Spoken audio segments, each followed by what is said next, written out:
ಪ್ರಿಯ ವೀಕ್ಷಕರೇ ನಮಸ್ಕಾರ. KP ನ್ಯೂಸ್ನ special ರಿಪೋರ್ಟ್ಗೆ ಸ್ವಾಗತ. ನಾನು ನಿಮ್ಮ ಪೂಜಾ ಎಸ್ಪಿ.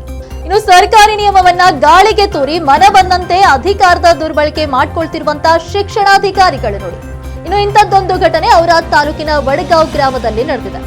ಇನ್ನು ವಡಗಾಂವ್ ಗ್ರಾಮದ ಸರ್ಕಾರಿ ಶಾಲೆಯ ಪಕ್ಕದಲ್ಲಿ ಒಂದು ಅಡ್ವೈತ್ ಅಕಾಡೆಮಿ ಪ್ರೀ ಪ್ರೈಮರಿ ಸ್ಕೂಲ್ ಖಾಸಗಿ ಶಿಕ್ಷಣ ಸಂಸ್ಥೆಯನ್ನ ನಡೆಸಲಾಗ್ತಿದೆ. ಹೌದು ವೀಕ್ಷಕರೇ, ಇನ್ನು ಒಂದ್ ಕಡೆ ಹೇಳ್ಬೇಕಾದ್ರೆ ಸರ್ಕಾರಿ ಶಾಲೆ ಹೋಗೋ ವಿದ್ಯಾರ್ಥಿಗಳ ಸಂಖ್ಯೆ ಕುಸಿತಾ ಇದೆ. ಇನ್ನು ಇನ್ನೊಂದೆಡೆ ಖಾಸಗಿ ಶಿಕ್ಷಣ ಸಂಸ್ಥೆ ಅದು ಸರ್ಕಾರಿ ಶಾಲೆಯ ಪಕ್ಕದಲ್ಲಿದೆ. ಇನ್ನು ಈ ಒಂದು ಶಾಲೆಯ ಕಟ್ಟಡ ಕುಸಿಯೋ ಹಂತದಲ್ಲಿದೆ.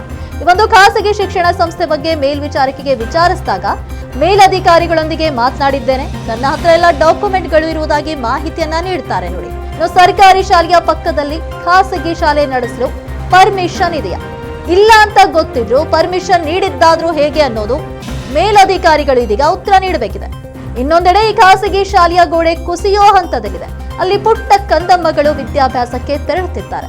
ಅಹಿತಕರ ಘಟನೆ ನಡೆದ್ರೆ ಯಾರು ಹೊಣೆ ಅನ್ನೋದು ಪ್ರಶ್ನಾರ್ಥಕ ಚಿಹ್ನವಾಗಿ ಉಳಿದಿದೆ.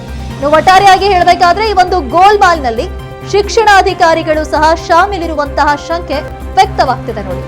ಇಂತಹ ಮತ್ತಷ್ಟು ಅಪ್ಡೇಟ್ಸ್ಗಳಿಗಾಗಿ ನೋಡ್ತಾರೆ ಕೆಪಿ ನ್ಯೂಸ್ 24/7. ಧನ್ಯವಾದಗಳು.